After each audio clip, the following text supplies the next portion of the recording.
Well, first of all, you're absolutely right. I mean, China is damned if it does and damned if it doesn't. One of the things, one of the great ironies about this story, about the US media coverage, which is constantly demeaning and demonizing China about COVID, is that China's record is such a huge success, such a magnificent success. If China had followed US policy on COVID, the estimate is about 4.8 million Chinese people would have died. Instead of many thousands, it would be many, many millions of Chinese people would have died.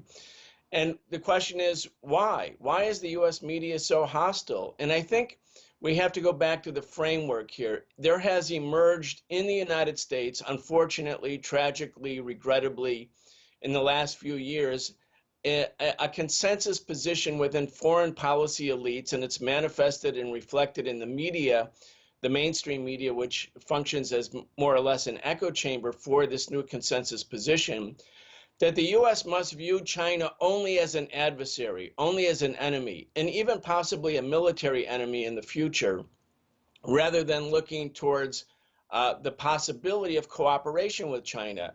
So once this sort of mantra, this narrative that China is to be feared or to be hated, has taken hold as a consensus position within the U.S. establishment, then any voice that says, well, look, China's really made great progress on COVID.